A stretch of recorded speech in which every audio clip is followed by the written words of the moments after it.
Hello everyone, welcome back to my channel Shiksha competition. और यहाँ पर ये जो मैं आपके लिए इसमें 40 MCQ टाइप क्वेश्चन पढ़ेंगे हम, वो भी भक्ति काल पर आधारित। भक्ति काल बहुत ही इम्पोर्टेंट होता है किसी भी परीक्षा के लिए। रीति काल और से इतने क्वेश्चन नहीं आते जितने कि भक्ति काल से आते हैं।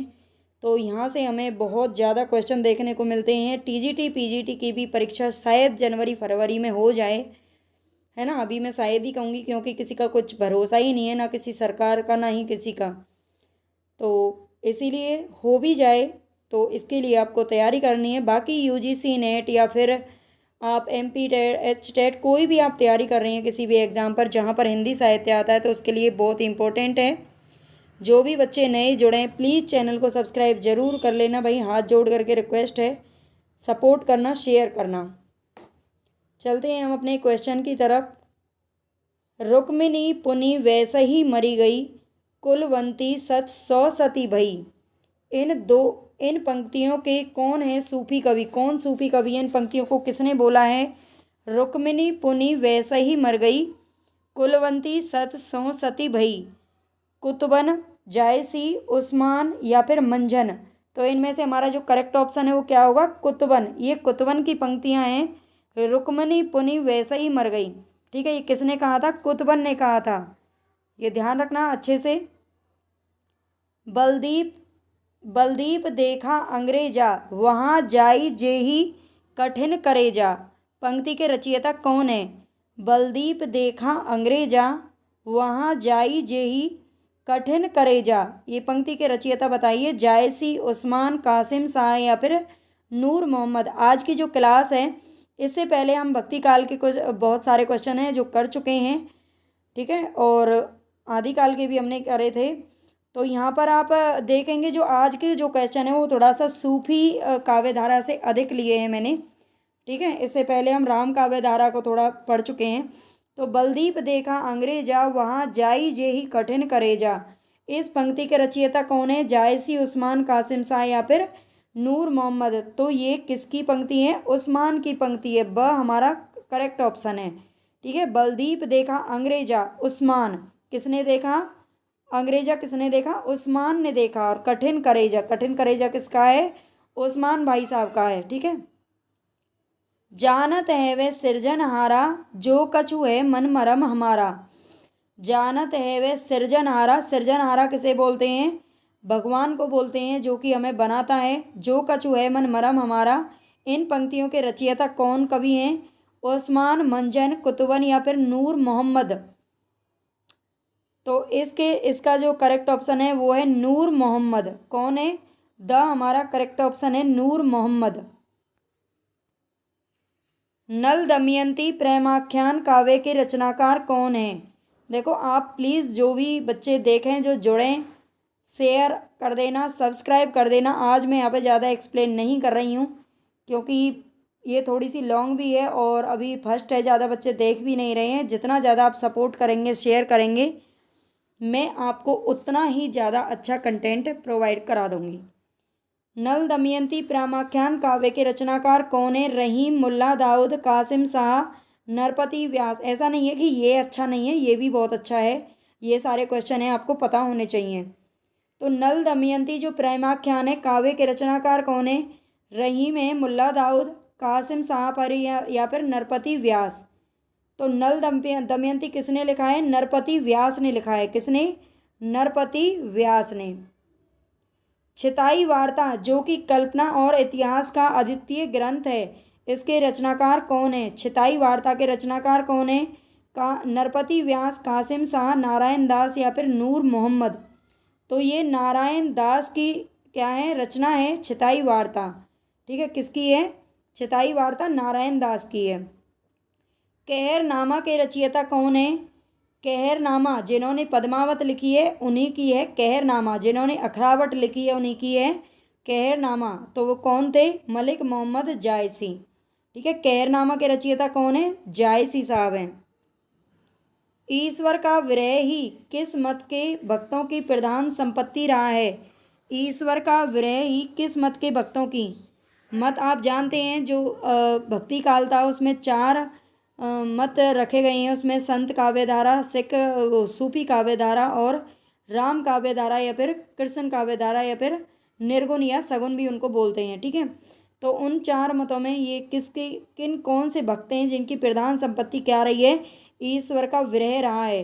तो सूफी मत, सिख मत, निर्गुण मत या फिर सगुन मत रहा है। तो ये कौन सा रहा है? सूफी मत में। किस में रहा है? सूफी मत में।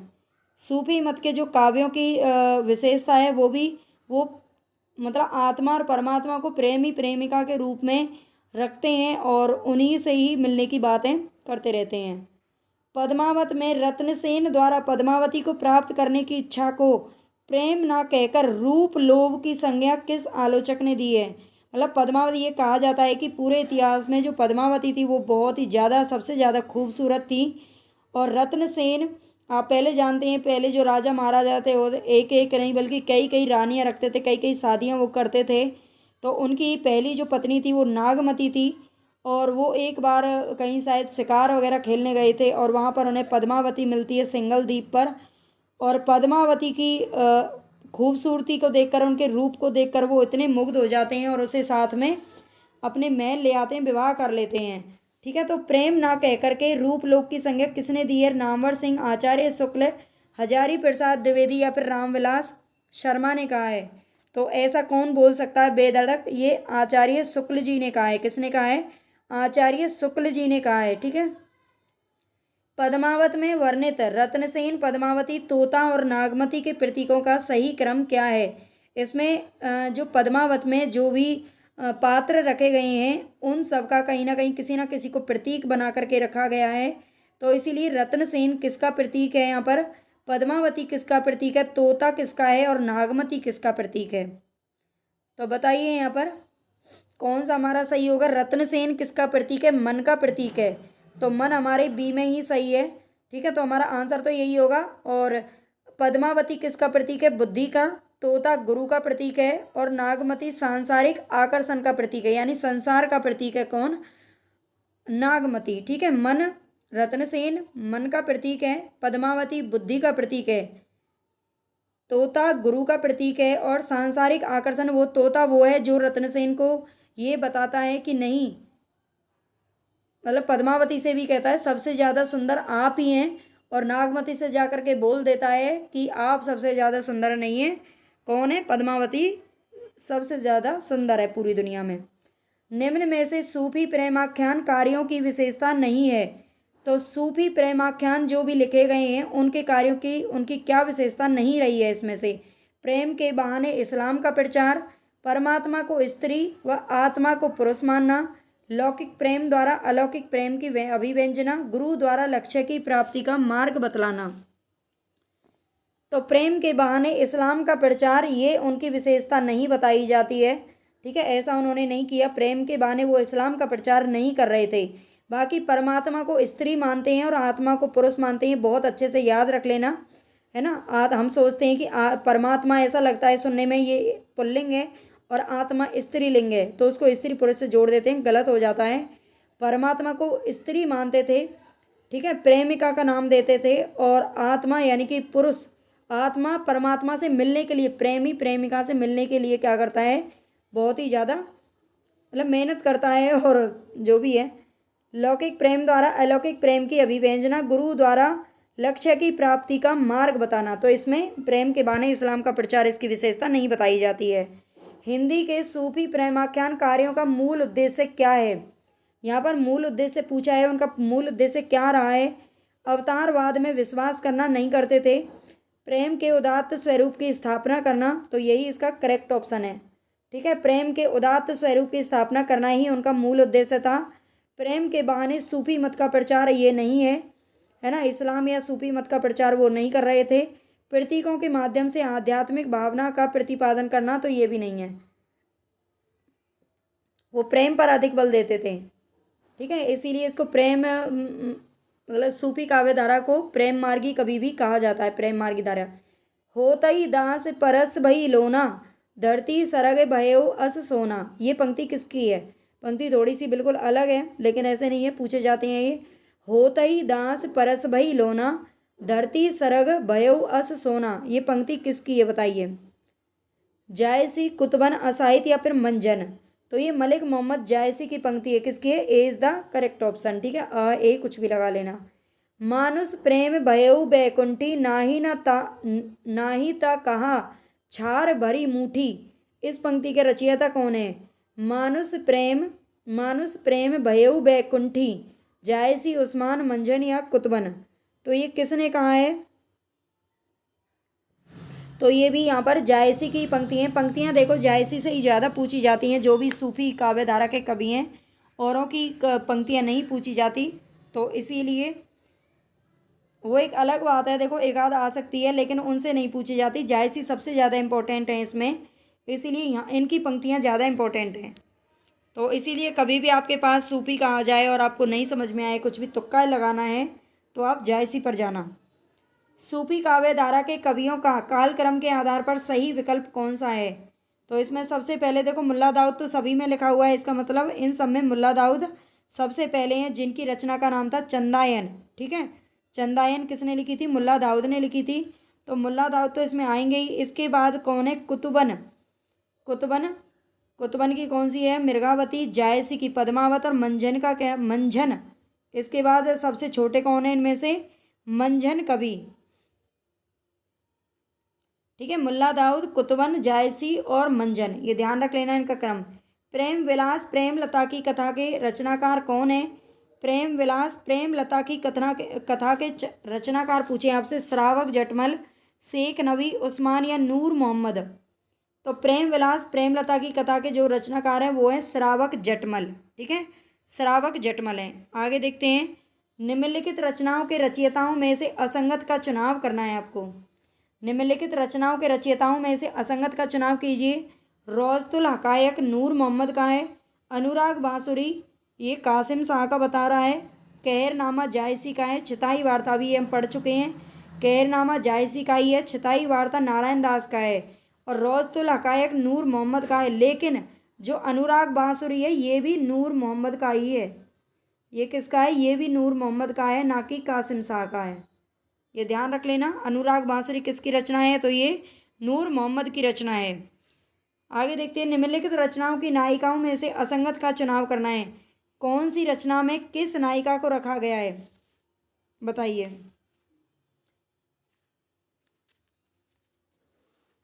पद्मावत, पद्मिनी। पद्मावत में कौन थी? पद्मिनी या पद्मावती उसको बोलते हैं। हंस जवाहिर में हंसा थी। चित्रावली में चित्रावली का नाम था और ज्ञानदीप में देवयानी थी। तो हंस जवाहिर जो रचना है उसमें कौन है? हंसा नहीं है, उसका नाम है जो हंसा नहीं रखा गया है, नायिका इसकी हंसा नहीं है। इनमें से सुजान किस काव्य का नायक है? देखो अगर आप क्लास को सपोर्ट करते हैं, शेयर करते हैं, और तो पक्का मैं इन सबको एक्सप्लेनेशन के साथ पढ़ा दिया करूँगी। ठीक है, अभी आप लोग इतना सपोर्ट नहीं कर रहे हैं, मुझे थोड़ा सा डीमोटिवेशन होता है कभी कभी कि मैं इतनी मेहनत कर रही हूँ, इतनी ज़्यादा मेहनत मुझे करनी पड़ती है। यूजीसी नेट का फर्स्ट पेपर और हिंदी की तैयारी दोनों में साथ साथ करा रही हूँ अकेली। इतना पूरे दिन रात मुझे लगा रहना पड़ता है, लेकिन बच्चे हैं फिर भी पसंद नहीं कर रहे हैं। उनके पास पहुँचती भी है क्लास, लेकिन पता नहीं क्या है। तो प्लीज़ आप चैनल को थोड़ा सा सपोर्ट करें। सभी बहन भाई, जो भी बहन भाई आपके मतलब रिलेटिव्स में या कहीं भी जो भी आपकी जानकारी में पढ़ रहे हैं उन तक आप पहुंचाइए क्लास को, है ना, ताकि उनको एक अच्छा कंटेंट मिल सके फ्री में ही। ये सिर्फ मैं हिंदी साहित्य की बात नहीं कर रही, बल्कि यूजीसी नेट के फर्स्ट पेपर की और सेकंड पेपर हिंदी की भी कंप्लीट तैयारी चल रही है। इनमें से सुजान किस काव्य का नायक है? सुजान किस काव्य का नायक है बताइए। अनुराग बांसुरी, चंदायन, चित्रावली या फिर अखरावट। तो अनुराग बांसुरी, इसमें से सुजान किस में होता है? चित्रावली में होता है। चित्रावली किसकी है? ये उस्मान की है। उस्मान कवि की क्या? चित्रावली। पद्मावत में अनुच्छेदों को क्या कहा गया है? पद्मावत में सर्ग, खंड, समय या फिर अंक। तो इसमें क्या कहा गया है? पद्मावत में अनुच्छेदों को क्या कहा गया है? इनको खंड बोला गया है, खंड। नागमती वियोग खंड, पद्मावती विवाह खंड, है ना। और उसे किससे युद्ध करते हैं वो बाद में? अलाउद्दीन, है ना, अलाउद्दीन से करते हैं शायद, अलाउद्दीन खिलजी से करते हैं, है ना। तो इसमें लेकिन नागमती वियोग खंड है, 57वां खंड है, जिसको क्या कहा जाता है, रामचंद्र शुक्ल ने उसे मतलब धरोहर कहा है, हिंदी साहित्य की अनुपम धरोहर। निम्न में से कौन सा प्रेमाख्यानक है जो कि काव्य नहीं है? हंस जवाहिर, यूसुफ जुलेखा, मृगावती या फिर अखरावट। इनमें से प्रेम आख्यानक काव्य कौन सा नहीं है? हंस जवाहिर, यूसुफ जुलेखा, मृगावती या फिर अखरावट। तो अखरावट इसमें से क्या नहीं है? प्रेम आख्यानक काव्य नहीं है। ठीक है, अखरावट किसका है? जायसी का है। भारतीय सूफी किस संप्रदाय के कवि थे? सरा, बेसरा, मालामती या फिर कादरी। तो ये किसके थे? जो भारतीय सूफी थे वो किस संप्रदाय के थे? इसमें भी अलग अलग संप्रदाय थे। तो ये बेसरा संप्रदाय के थे। किसके थे? बेसरा, बेसरा संप्रदाय के कवि थे। कौन? भारतीय सूफी। सूफी कवियों ने माया को क्या कहा था? सांसारिक आसुरी वृत्ति की प्रतीक, शैतान या फिर गोरख धंधा। सूफी कवियों ने माया को क्या कह करके बुलाया था? शैतान। माया किसका रूप है? शैतान का रूप बोला था। किसको? माया को। भारत में वो माया नहीं है, किसी का नाम नहीं है। माया आप समझ गए होंगे। माया, जो माया हमें चारों तरफ से घेरे हुए है, मोह माया, लालच की माया, है ना, हमारे रूप की माया, ये सारी चीज़ें वो माया होती है। भारत में सूफी लोग कब आए थे? इनका यहाँ पर आगमन कब हुआ था? 11वीं 13वीं 15वीं या 12वीं शताब्दी में। तो ये 12वीं शताब्दी में आए थे। किस में आए थे? 12वीं शताब्दी में सूफी का क्या हुआ था? आगमन हुआ था। सूफियों का निम्नलिखित में से एक संप्रदाय कौन सा नहीं है? चिश्ती, कादरी, निजामी या सत्तारी। तो निजामी कोई संप्रदाय का नाम नहीं है।